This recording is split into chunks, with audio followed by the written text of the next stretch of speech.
بسم اللہ الرحمن الرحیم۔ بروقت ٹی وی کے زیر اہتمام عبدالمتین اخونزادہ میں حاضر خدمت ہوں۔ ہم نے آپ کے ساتھ کربلا عہد اعظر میں پروگرامات کیے، پھر جب سیرت کا موقع آیا تو جناب محمد مصطفیٰ صلی اللہ علیہ وسلم کے سیرت پہ مختلف پروگرامات، مختلف نکات اور مختلف عنوانات کے تحت مہمانوں کے ساتھ ہم حاضر ہوئے ہیں۔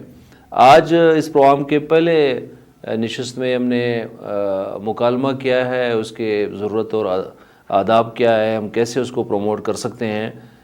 کوئٹہ یا پاکستانی معاشرہ اپنے ہاں بے پناہ خوبصورتیاں، بے پناہ جو ہے وہ اچھائیاں اور مواقع بھی رکھتا ہے، اس کو ہم کیسے ایڈریس کر سکیں، اس کو کیسے اجاگر کر سکیں، اور جہاں جہاں گیپس ہے، کمی ہے، خامیاں ہیں، خلا ہے، جہاں ہمیں ہم گھٹن کی طرف چلے گئے، خرابیوں کی طرف چلے گئے، اس سے کیسے ہم دوبارہ رجوع کر سکیں، اسے بہتر کر سکیں۔ آج کی اس پہلے نشست میں ہمارے ساتھ بروقت ٹی وی کی بروقت میڈیا گروپ کے چیف ایگزیکٹو CEO جناب سید نوید حیدر ہاشمی صاحب۔ السلام علیکم جناب۔ وعلیکم السلام نوید ہاشمی صاحب، جناب، آپ کیسے ہیں؟ سلامت رہیں، آپ ٹھیک ہیں؟ بہت شکریہ جناب۔ بتائیں نا، مکالمہ کیا آپ کی علم اور تہذیب سے وابستہ سفر میں مکالمے کو کیا مقام دیتے ہیں؟ جی آپ کا شکریہ جناب عبدالمتین اخونزادہ صاحب، آپ بروقت ٹیم کا حصہ رہے اور اسٹیک ہولڈر رہے ہمارے، اور آپ نے ماشاءاللہ پہلے بھی محرم الحرام میں بھی، اور جیسے بھی آپ نے بتایا کہ سیرت کے پروگرام بھی آپ نے کیے، تو یہ بہت اچھا ہوا ہے کہ آپ نے مکالمہ کے عنوان سے ہفتہ وار پروگرام جو ہے وہ شروع کیا ہے۔ آج اس کا پہلا پروگرام ہے، تو بلا شبہ جی جیسا کہ مولا کائنات بھی فرماتے ہیں کہ گفتگو زندگی کی علامت ہے، بولو کہ پہچانے جاؤ، یعنی انسان کا میں جو ایک دوسرا شخص بیٹھا ہوا ہے اسی نام سے، وہ اس کی پہچان کے لیے ظاہر ہے گفتگو ضروری ہے، مکالمہ ضروری ہے۔ جیسا بھی آپ نے فرمایا کہ ہم نے طے کیا ہوا ہے کہ ہم لوگوں کو سنتے اس لیے ہیں تاکہ ہم جواب دے سکیں۔ اس سماجی گھٹن میں یہ جو ہمارا ماحول بن گیا ہے، سیاسی اور سماجی اور مذہبی گھٹن ہے، اس میں مکالمے کی اشد ضرورت ہے۔ شاید یہ مکالمہ ہی ہے، اس کو آپ اظہار رائے بھی کہہ سکتے ہیں، اس کو اور بھی نام دے سکتے ہیں، کہ جب آپ گفتگو کے پلیٹ فارم پہ آئیں گے، جب آپ بولیں گے اور سنیں گے بھی اور اپنی بھی سنائیں گے، تو پھر راستے نکلیں گے، پھر کہیں نہ کہیں ہمیں کوئی امید کا چراغ نظر آئے گا۔ تو اس کے لیے میں سمجھتا ہوں کہ مکالمہ بہت ضروری ہے، گفتگو بہت ضروری ہے، اور اس کے لیے صرف اور ہم ہی نہیں بلکہ ہر سطح پہ، ادبی سطح پہ، سماجی سطح پہ، مذہبی سطح پہ اس کو پروموٹ کرنے کی ضرورت ہے، اور یعنی صرف دانشور طبقہ ہی نہیں بلکہ میں سمجھتا ہوں کہ ہر اس فرد کی ذمہ داری ہے معاشرے میں جو بستا ہے، وہ اپنے اپنے طور پہ جو بھی ٹول ہے اس کا، تو وہ اس انداز میں مکالمہ کرے اور گفتگو کرے۔ جی یقیناً گفتگو جو ہے وہ زندگی کی علامت ہے۔ ہمارے ہاں یہ علامتیں کم ہونا کیوں شروع ہوئی؟ ایک زندہ معاشرے میں یہ کیسے ممکن ہے کہ لوگ ایک ریڈ لائن طے کر لے کہ صرف میری بات چلے گی، یا میرا فلسفہ یا میرا مسلک جو ہے لوگ مانیں گے، اور یہ افراد سے لے کر جماعتوں تک، مسلکوں تک، بلکہ آج کی دنیا میں تو لوگ ریاستوں کا بھی کہتے ہیں کہ ریاستیں بھی ایک لائن کھینچتی ہے کہ اس سے آگے پیچھے ہم کچھ ماننے کے لیے تیار نہیں ہے۔ تو ایک آزاد دنیا میں، ایک تہذیب یافتہ دنیا میں جہاں علم اور ادب کی بہاریں ہوں، وہاں کیسے آپ، جب ہر انسان کو مالک نے آزادی دی ہے، اسے خلیفہ نائب بنایا ہے، ہم کیوں پابندیاں لگاتے ہیں؟ اصل میں ہماری جو کنٹرولڈ رہی ہے ہماری سوچ، فکر پہ پہرے بٹھائے جاتے رہے، اور ابھی بھی جو ہے وہ آپ یہی صورتحال دیکھ رہے ہیں۔ یہ جو ہمارا ابھی آپ نے کہا کہ کیوں ایسا ہو رہا ہے، تو بیسیکلی ہم اپنے مرکز سے ہٹ گئے۔ بیسیکلی ہم نے جو اسوہ حسنہ تھا، جو ابھی آپ دیکھیں کہ مسلمانوں نے بر اعظموں پہ حکومتیں کی ہیں، تو وہ بیسیکلی وہ کیا تھا ان کے پاس ٹول کیا تھا، ان کے پاس ہتھیار کیا تھا؟ وہ یہی تھا کہ آپ نے اسوہ حسنہ کو ان ریاستوں نے فالو کیا اور اسی کو اپنے لیے بشر راہ بنایا، اسی کو ٹول بنایا، اسی کو ہتھیار بنایا۔ ہم اپنے مرکز سے ہٹ گئے، مرکز ہمارا اسوہ حسنہ ہے۔ جب ہم سیرت کو چھوڑیں گے اور طے شدہ، اور جب میں اپنے حوالے سے کہ ظاہر خلفائے راشدین کا تو ہے ہی، لیکن ہم ساتھ آئمہ کی جو ہماری تعلیمات ہیں محمد مصطفیٰ صلی اللہ علیہ وسلم کے ساتھ ساتھ ہمارے آئمہ نے جو، اور بڑا طے شدہ، یہ ہمارے سامنے کی باتیں ہیں، یہ کوئی اتنا گنجل راستہ نہیں ہے، اتنا دشوار راستہ نہیں ہے کہ ہمیں نظر نہیں آ رہا، طے شدہ معاملات ہیں، صرف ہم نے اپنی آنکھیں بند کی ہوئی ہیں، ہم اس طرف دیکھ نہیں رہے یا دیکھنا چاہ نہیں رہے۔ ابھی آپ آ جائیں ہمارے آج کا جو معاشرہ ہے، ہمارا پاکستانی معاشرہ، تو ہمارے پاکستانی معاشرے میں آپ دیکھیں کہ ہم اسلامی جمہوریہ پاکستان ہم کہتے تو ہیں، لیکن کیا اسلامی جمہوریہ پاکستان میں کوئی اسلام کا نفاذ؟ ہم یہ بھی نہیں چاہتے کہ مکمل اسلام کا نفاذ ہو، ہم یہ بھی نہیں چاہتے کہ مکمل ڈیموکریسی، یعنی ہم آدھا تیتر اور آدھا بٹیر والا معاملہ رہنا چاہتے ہیں، تو شاید خرابیاں بھی اسی لیے پیدا ہو رہی ہیں۔ تو ابھی آپ دیکھ رہے ہیں کہ پہلے ہم نے 73 فرقوں والی بات تو سنی تھی کہ امام شافعی اور امام حنبلی اور امام مالک اور فقہ جعفریہ، اور ہم فرقوں میں، یہ تو ہم نے اسلامی لحاظ سے، ظاہر ہم اسلامی ملک میں رہتے ہیں، تو یہ ہم نے 73 فرقوں والی بات تو سنی تھی، لیکن سیاست میں فرقوں والا ابھی آپ دیکھیں کہ فرقہ عمرانیہ، فرقہ زرداریہ، فرقہ فضلیہ، فرقہ پرویزیہ، دس اینڈ دیٹ، آپ کچھ بھی کہہ لیں، یہ جو سیاسی فرقے آ گئے ہیں، سب سے بڑا فرقہ ہے وہ آپ نے چھوڑ دیا، فرقہ نوازیہ، فرقہ نوازیہ تو یہ جو فرقہ نوازیہ اور فرقہ عمرانیہ، اور جب ہم اچھا پھر اس فرقے کو ماننے والے جو سیاسی کارکن ہیں وہ کیا کرتے ہیں کہ انہوں نے اپنی جو سوچ ہے، جو اپنا انالیسز ہے، وہ چھوڑ دیا۔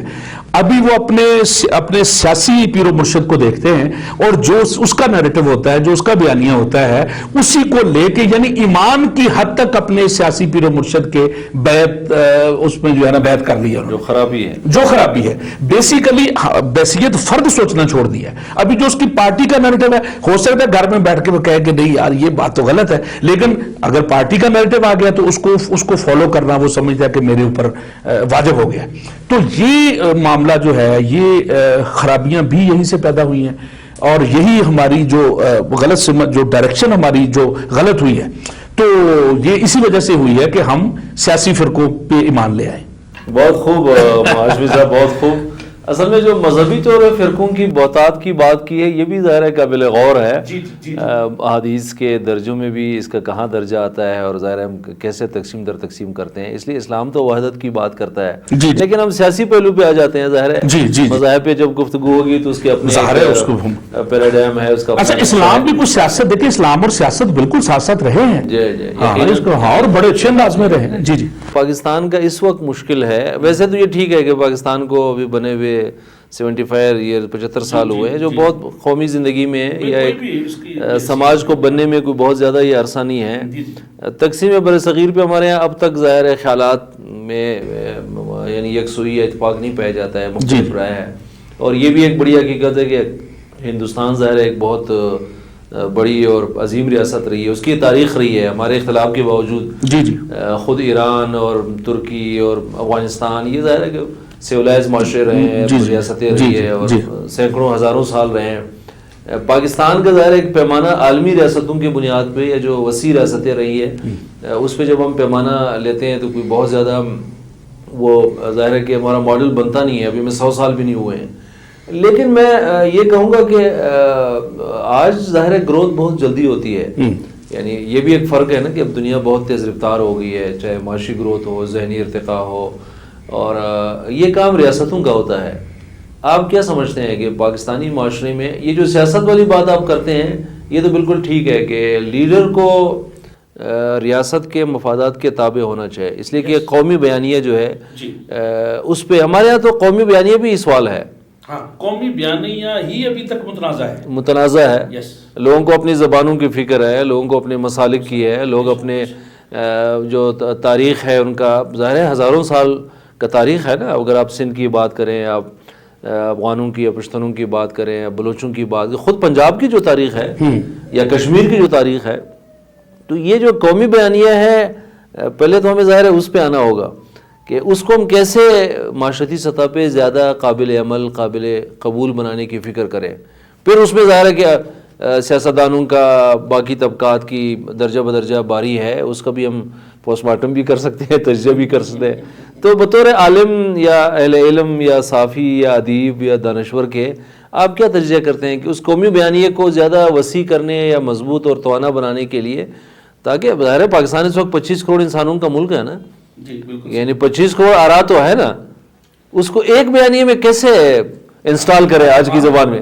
کہ ابھی تک ہمارا قومی بیانیہ جو ابھی آپ نے فرمایا کہ وہی متنازع ہے، اسی پہ ہی فوکس نہیں ہو سکا، وہ بھی یکسوئی وہ نظر نہیں آئی، اور تمام مسالک سے ہٹ کے، سیاست سے ہٹ کے، باقی چیزوں سے ہٹ کے جو ایک سٹیٹ کا بیانیہ ہوتا ہے، جو قومی بیانیہ ہے، وہ ابھی تک ہم اس پہ کیوں نہیں آ سکے. تو اس میں مسائل تو ہیں. ابھی جس طرف آپ کا اشارہ ہے نامانوس طریقے سے جو آپ مجھ سے گلوانا چاہ رہے ہیں، وہ میں بول دیتا ہوں، وہ کوئی ایسی بات نہیں ہے. دیکھیں مسائل تو رہے ہیں قیام پاکستان کے بعد سے لے کے ابھی آپ دیکھیں کہ جو قومی بیانیہ شاید اس انداز میں جو مداخلت ہے، جو غیر آئینی قوتیں ہیں، جو ان کی جو مداخلت رہی ہے، آپ 58 کے مارشاء اللہ کو دیکھ لیں، آپ اس کے بعد آپ 77 کے مارشاء اللہ کو دیکھیں، اس کے بعد آپ 99 کے مارشاء اللہ کو دیکھیں.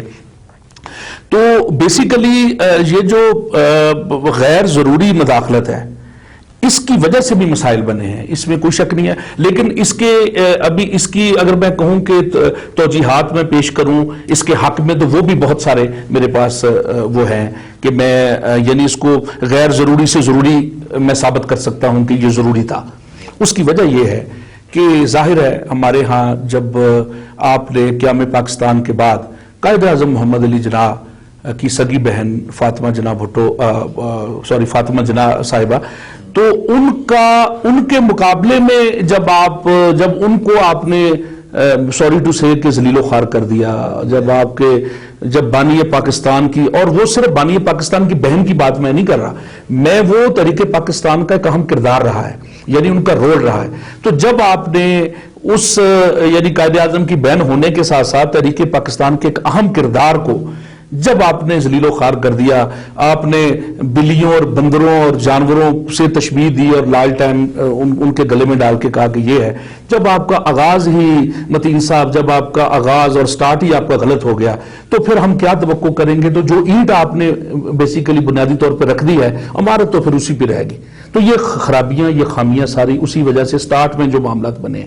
اچھا پھر ابھی دوسری صورت میں جب ہم کہیں گے، جب دوسرا رخ دیکھیں گے، تو وہ کہیں گے کہ نہیں جی وہ تو ہمیں خود حالات ایسے پھر پیدا ہو جاتے ہیں کہ ہمیں آنا پڑتا ہے. تو اسٹیبلشمنٹ کا کردار اگر محدود کر دیا جائے، اسٹیبلشمنٹ کا جو کردار ہے ملکی سلامتی کی حد تک تو ٹھیک ہے، لیکن اس میں جو پھر جو سیاسی دراڑیں پڑ جاتی ہیں سیاست کے ایوان میں، اگر ان کی وجہ سے اس طرح کے مسائل ہیں، تو پھر تو ظاہر ہے اس طرح کے مسائل پیدا ہوتے رہیں گے اور ہوتے آئے ہیں.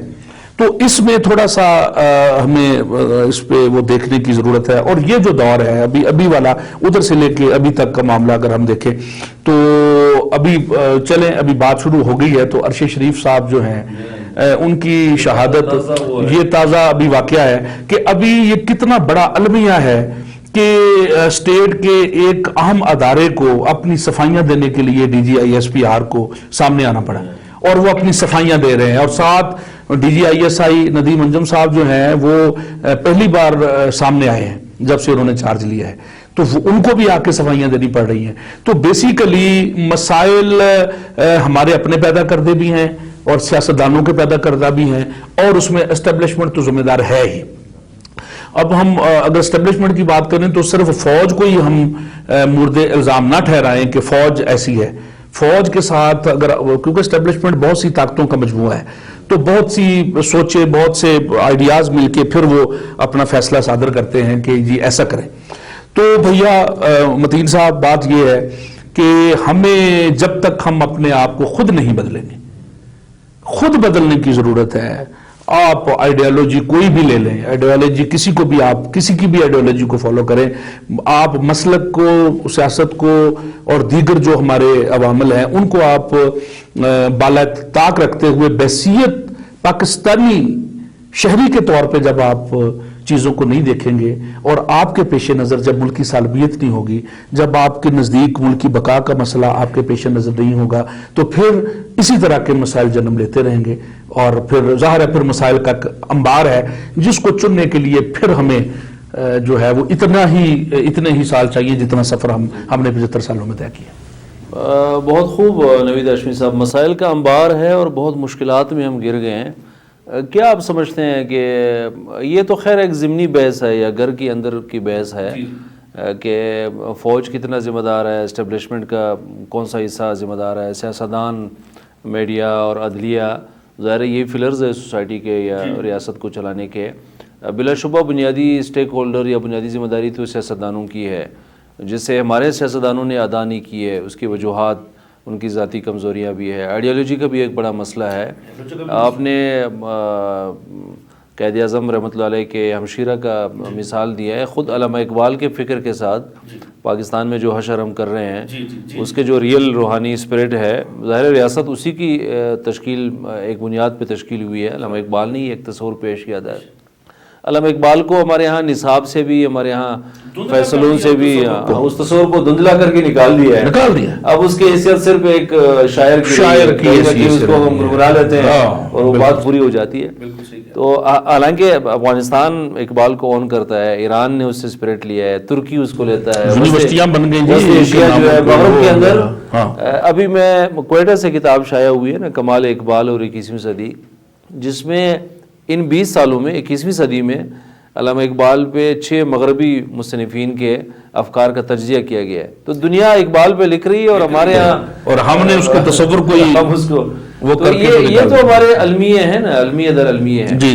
لیکن آپ کیا سمجھتے ہیں کہ ایک 60-70 سال کے بعد خود جو معاہدہ عمرانی ہے، میں عمران خان کی بات نہیں کر رہا ہوں، نہیں وہ ٹھیک ہے، وہ تو فتنہ عمرانیہ یا فتنہ نوازیہ جو بھی ہے، وہ زرداری صاحب یا مولوی صاحب ہمارے یہاں میں نے یہ فرقے کی بات کی ہے تو لوگ انشاءاللہ اس کو مزہ بھی لیں گے کہ یہ جو فرقے ہیں، یہ آپ بھی ہے، چاہے سیاسی فرقے آپ نے ایجاد کیے ہیں۔ لیکن میں کہہ رہا ہوں معاہدہ عمرانی جس پہ قوموں کا ایک پورا وجود ہوتا ہے، کیا ہمارے ہاں دستور اور اس کے جو پارٹس ہے، فوج کی مداخلت کو بھی ظاہر ہم اس پیمانے پہ تولیں گے کہ فوج کیوں آتی ہے، اسٹیبلشمنٹ انہیں راستہ کیوں دیتی ہے، سیاستدانوں کا وہ جو کارکردگی ڈیلیور کرنے کا اسپرٹ اور اسکل ہے وہ کمزور کیوں ہو گیا ہے۔ اس وقت میڈیا ایک بڑا سٹیک ہولڈر ہے، وہ کردار ادا نہیں کر رہا ہے۔ عدلیہ سے ہمارے ہاں لوگوں کا بہت بڑا گلا گیپ پیدا ہوا ہے کہ عدلیہ نے جو کرنا تھا، جس مقام پہ اسے جانا چاہیے، وہ اسے مسلسل نیچے جا رہی ہے۔ تو ہمیں ایک یعنی معاہدہ عمرانی پہ جس پہ ہم جمع ہوئے ہیں، ریاست کے بنیادی جو تشکیل ہے، اس پہ اثرنا غور نہیں کرنا چاہیے؟ بالکل کرنا چاہیے جی۔ دیکھیں ابھی جو آپ نے بات کی ہے کہ اصل میں ہم نے جو رجوع کرنا تھا پارلیمنٹ کی طرف، ظاہر ہے ابھی ہمیں مین تو ظاہر ہے پارلیمنٹ ہی اصل سرچشمہ ہے اور اصل طاقت ہے، اصل پاور پارلیمنٹ ہے۔ تو پارلیمنٹ سے رجوع کرنا ہم نے چھوڑ دیا۔ ابھی بھی ہم بات کر رہے تھے کہ ذوالفقار علی بھٹو نے جب کہا تو ذوالفقار علی بھٹو نے پارلیمنٹ سے رجوع کیا، تو اسی وجہ سے دنیا نے اون کیا، دنیا نے پارلیمنٹ کے فیصلے کو کہ نہیں جی پارلیمنٹ کا فیصلہ ہے، اس لیے ورنہ اگر یہ پارلیمنٹ کا فیصلہ نہ ہوتا تو ہمارے اوپر مسلط ہو گیا ایک مذہبی فیصلہ ہے، ایک اس کا پھر ظاہر ہے دنیا میں رد عمل بھی آنا تھا۔ تو بھٹو نے یہ کام بھی کیا، ظاہر ہے کہ جی آپ انہوں نے پارلیمنٹ میں ان کو بھی بٹھایا، ان کو بھی اٹھایا، ڈائلیگز ہوئے، مکالمہ ہوا، گفتگو ہوئی، رزلٹ صاحب کے سامنے آ گیا۔ تو یہ ہمارے سیاستدانوں نے یا تو پارلیمنٹ کی وقت ختم ہو گئی ہے، یا تو ہم نے پارلیمنٹ کو کھوکھلا کر دیا ہے۔ اس کی وجہ یہ کہ یا تو پھر اعتبار نہیں رہا پارلیمنٹ پہ، ہمارے اپنے سیاستدانوں کا اعتبار نہیں رہا، ہم نے ایک دوسرے کی ٹانگ کھینچنے کے چکروں میں، ہم نے ایک دوسرے کو اس محاذ آرائی پہ گرانے کے چکروں میں ہم پھر کیا کرتے ہیں، جس کا آج ابھی یہ جو D G I S I اور اپنا آئی ایس پی آر کے ڈی جی کی یہ جو پریس کانفرنس ہوئی ہے، تو ابھی ان کو کہنا پڑا نا کہ بھی آپ رات کے اندھیرے میں چھپ کے ملتے ہیں، ملاقاتیں کرتے ہیں، تو اس کا مطلب یہ ہوا کہ دونوں ذمہ دار ہیں، جو ملاقات کرنے والے ہیں اور جو کتنا بڑا طنز ہے، کتنا بڑا طنز ہے کہ آپ ایک طرف تو رات کو ملتے ہیں چھپ کے اور آپ اپنے غیر آئینی جو خواہشات ہیں اس کی تکمیل اور اس کا اظہار بھی کرتے ہیں اور اس کی تکمیل کے لیے پھر کہتے ہیں کہ جی یہ کریں، اس کے بعد آپ کہتے ہیں کہ پردہ چہرے پہ پڑا رہے اور نقاب پڑا رہے، نقاب بھی یعنی نقاب زدہ ہو کہ کوئی بندہ پہچانے بھی نہ، ٹھیک ہے نا جی. تو یہ باتیں دیکھیں نا جی, بات پھر وہی اپنے اس گھر کو آگ لگ گئی گھر کے چراغ سے. تو جب تک ہمارے سیاستدان پارلیمنٹ پہ اعتبار نہیں کریں گے, ان کو اس بات کا یقین ہی نہیں ہے شاید کہ یہ پارلیمنٹ ہماری ہے اور ہم اصل میں مقتدر قوت ہم ہیں, شاید ان کو یقین نہیں. وہ کسی اور طرف دیکھتے ہیں, وہ راولپنڈی کی طرف دیکھتے ہیں اسلام آباد میں بیٹھ کے. تو یہ چیزیں پھر غلط ہیں. اچھا پھر ظاہر ہے راولپنڈی بھی وہ پھر اپنے حساب سے ظاہر ہے انہوں نے چیزیں مینج کرنی ہوتی ہیں. ابھی وہ کب, دیکھیں میں یہ سمجھتا ہوں, دیکھیں ملک کی فوج ایک مقدس ادارہ ہے, فوج مقدس ادارہ ہے. اس میں فوج دیکھیں جب کوئی شہید, جب فوجی شہید ہوتا ہے نا, سب کو کفن دیا جاتا ہے. یہ واحد فوجی شہید ہوتا ہے جو پرچم میں لپیٹا جاتا ہے. اتنا اس یعنی ملک سے محبت کا اظہار, یعنی اپنے اس میں پاکستانی پرچم میں لپیٹ کے اس کو دفن کیا جاتا ہے. میں نہیں سمجھتا, دیکھیں کالی بھیڑیں تو پھر ہوتی ہیں, اس چیز سے تو میں انکار میں نہیں کرتا, لیکن میں بحیثیت پاکستانی شہری میں فوج کو ایک مقدس ادارہ سمجھتا ہوں, میں اپنی عدلیہ کو ایک مقدس ادارہ سمجھتا ہوں. باقی وہی والی بات ہے کہ میں شاید ابھی میں نے اپنا جو پروگرام کیا فیصلہ کنگو, اس میں بھی میں نے یہی بات کی ہے کہ آپ ایک انڈیویجول, ایک انفرادی شخص کے فیصلے کو آپ اس ادارے کا فیصلہ نہ وہ کہیں گے جی یہ ادارے کا فیصلہ ہے. بیسیکلی ابھی جو غلطی ہو رہی ہے, جو بیسیکلی روش غلط ہو رہی ہے, وہ ہم اداروں پہ حملے کر رہے ہیں. جب ہم اداروں پہ حملے کریں گے تو پلے کچھ نہیں بچے گا. غلامی کی زندگی ابھی تک ہم نے دیکھی نہیں ہے بھیا, ابھی پتہ ہی نہیں کہ غلامی کیا ہوتی ہے, ابھی نام سنے ہیں غلامی کے. ہم آزاد فضاؤں میں سانس لے رہے ہیں, یہ ہمارا ملک ہے. انٹرنل لڑائیاں ہوتی رہتی ہیں, گھر میں بھی لڑائیاں ہوتی ہیں, بھائی آپس میں لڑتے ہیں, یہ کوئی اتنا بڑا مسئلہ نہیں ہے. لیکن میں سب سے زیادہ ذمہ دار قرار دوں گا سیاستدانوں کو. جی سیاستدانوں کو آپ نے تشخیص کی ہے کہ سیاستدان اپنے آپ کو مقتدرہ نہیں سمجھتے ہیں, وہ سمجھتے ہیں, حالانکہ آئین نے انہیں اختیار دیا ہے. فوج کو, عدلیہ کو, میڈیا کو سیاستدانوں کے پیچھے چلنا چاہیے. ایوانے بالا ایوانے زیری, آپ جب اس اینگل پہ کریں گے پھر سینٹ ہے, آپ کا لکھا ہوا, آپ کا فیصلہ کیا ہوا, اس میں کوئی بندہ مداخلت نہیں کر سکتا, نہ کسی کی اتنی ضرورت ہے. ہاں آپ پھر یہ کہتے ہیں کہ رات کے اندھیرے میں ٹھیک ہے شب خون بھی مارا جائے, وہ بھی ہو, فلانا بھی ہو. ابھی اب یہ بات ہو رہی تھی, ارشد شریف ایک محب وطن پاکستانی, حالانکہ ارشد شریف صاحب ہم اس پاکستانی دھرتی کا سپوت, وہ سپوت جس نے جو صحافت کا میں سمجھتا ہوں کہ روشن ستارہ, جس نے بڑی دبنگ اور بڑی جرت مندی کے ساتھ اس نے صحافت کی, تو کیوں ہم نے اس کی لاش پہ, ہمیں ہمیشہ لاش چاہیے ہوتی ہے سیاست کے لیے. یہ ہمارے وہی جو اگر ہمیں نظریاتی کمزوری ہو اور فکری طور پہ ہم افلاس کا شکار ہو تو پھر سیاست کے لیے اسی طرح کے حربوں کی ضرورت ہے. حالانکہ ایک انسان کو بطور انسان ہی اگر اس کے ساتھ سانحہ ہوا ہے, اس کا خاندان ہے, اس کے بچے ہیں, اس کی ایک سوسائٹی ہے, اس کا طبقہ ہے, جس طرح آپ فرما رہے ہیں کہ وہ صحافیوں کے طبقے میں سے ہیں, ایسٹ ہے ہمارا, تو یعنی پولیٹیسائز کر دیا ہم نے اس کے مرڈر کو بھی. تو یہ نہیں ہونا چاہیے تھا بیسیکلی. سیاستدانوں کا تو یہی وہ کام ہے نا کہ وہ اس طرح کے مواقعوں کو پاتے ہیں. اور لیکن مجھے اس پہ آپ سے وہ ہے کہ آپ نے دو باتیں فرمائی نا کہ ایک تو فوج اور عدلیہ اور سارے ادارے مقدس ہے, لیکن اگر اپنا کام کریں, فوج ملک کے تحفظ کا کام کریں, باقی اسٹیک ہولڈرز کو اپنا کام دیں. میں اسٹیبلشمنٹ کے کردار کا حامی ہوں. اسٹیبلشمنٹ کا کردار اگر نہیں ہوگا کسی بھی ملک میں تو وہ ملک نہیں چلے گا. لیکن وہ جو طے شدہ اس کا جو کردار ہے وہ ہونا چاہیے. جب آپ اپنی حدود کو پھلانگیں گے, جب آپ کا جو دیکھیں ابھی جیسے آپ نے بات کی ہے فوج کا کردار ہے, تو فوج کا کردار سرحدوں پہ ہے نا, سرحدوں وہ ملکی سلامتی کے وہی ضامن ہے, وہی اس کے محافظ ہیں, وہ ان کو کردار ادا کرنا چاہیے. تو مسئلہ کب خراب ہوا کہ جب آپ بیچ میں آ کے تو اچھا ان کو پھر لایا کون؟ ملاقاتوں کی تو بات تو ہوگی کہ رات کے اندھیرے میں چھپ کے ملاقاتیں, تو ذمہ دار کون ہوا؟ ملاقاتیں کرنے والا, یا ایک طرف تو ملاقاتیں کرنے والا, ایک طرف جو ملاقات کرنے آیا ہے, ایک طرف جس نے ارینج کی ہے, تو دونوں پہ مسائل تو بن گئے نا. میں دیکھیں میں اپنے اداروں کو کبھی, میں پاکستانی شہری ہوں, میں اپنے کسی بھی ادارے کو برا نہیں کہوں گا. اگر جنرل باجوہ غلط ہے تو جنرل باجوہ کو انڈیویجولی حیثیت میں کہہ کہ جنرل باجوہ غلط ہے, یہ آپ کا اقدام غلط ہے. معاملات بڑے خرابی کی طرف جا رہے ہیں متین صاحب. ابھی آپ دیکھیں ارشد شریف کا جنازہ ہی دیکھ لیں نا, ابھی دنیا نکلی نا, ابھی وہاں پہ وہ نعرے لگے نا جو آسما جہانگیر کانفرنس میں نعرے لگے، جو کہ میرے اور آپ کے لیے سماعتوں پہ گراں گزرتے ہیں ایز اے پاکستانی شہری، تو مسائل تو بنیں گے. پھر ظاہر ہے جب آپ اس طرح کی باتیں ہوں گی تو پھر نعرے بھی لگیں گے. ابھی یہ ہوا ہے، ابھی جنازہ آپ دیکھیں کہ ماشاءاللہ کتنا بڑا جنازہ اس کا ہوا، تو لوگ نکلے نا، پبلک نکلی. تو ابھی بھی وقت ہے، ابھی بھی وقت ہے. اداروں کو بھی سوچنا چاہیے کہ کہیں نہ کہیں اگر کوئی مسائل ہیں تو اس کو بہت مسائل ہے کہیں نہ کہیں. تو آپ بھائی اپنے وہ جو قدم ہے نا ان قدموں کو پیچھے سے مٹاتے ہیں.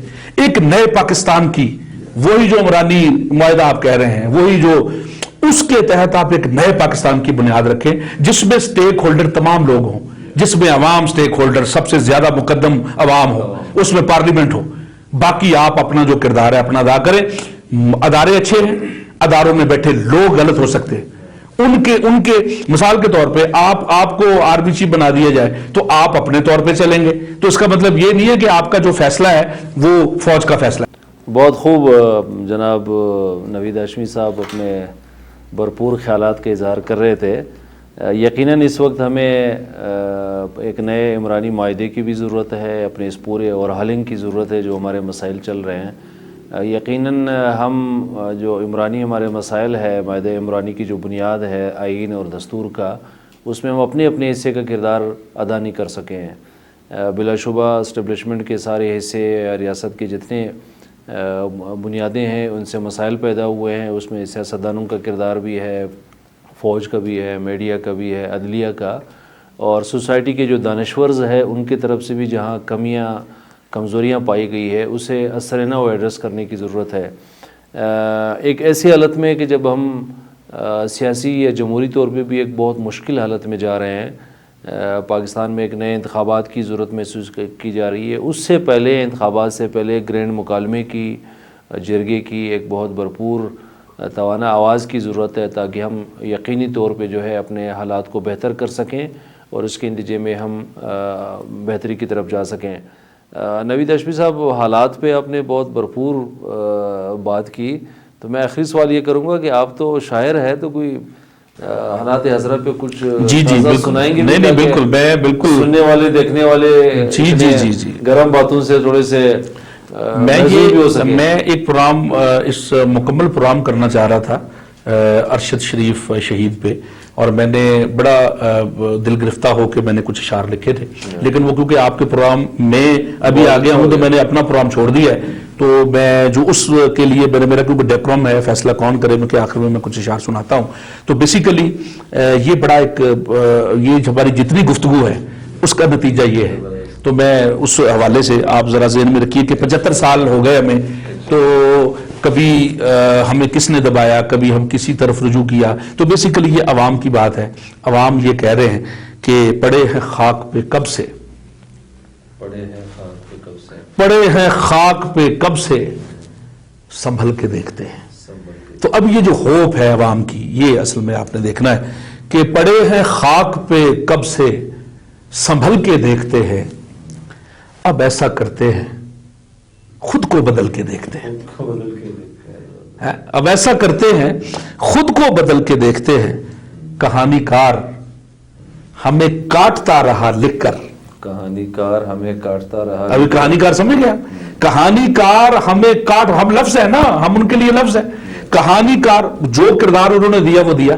کہانی کار ہمیں کاٹتا رہا لکھ کر، سو اب کسی کے لبوں پر مچل کے دیکھتے ہیں. ابھی ہم نے کاغذ پہ نہیں، ہمارا جو ہے کہانی کار ہمیں کاٹتا رہا لکھ کر، سو اب کسی کے لبوں پر مچل کے دیکھتے ہیں. زباں پہ نعرے، بدن خستہ حال، آبلہ پا، زندہ باد مردہ باد کیا نا ہم نے سارے، یہ 75 سالوں سے یہی کام کیا نا ہم نے. تو ابھی فیصلہ کیا ہے کہ زباں پہ نعرے، بدن خستہ حال، آبلہ پا، اب اس ہجوم سے باہر نکل کے دیکھتے ہیں. اب اس ہجوم سے باہر نکل کے دیکھتے ہیں. یہ سانحہ ہے کہ ایک دوست دوسرے سے کہے، یہ سانحہ ہے کہ ایک دوست دوسرے سے کہے، چلو لہو کا تماشا ہے چل کے دیکھتے ہیں.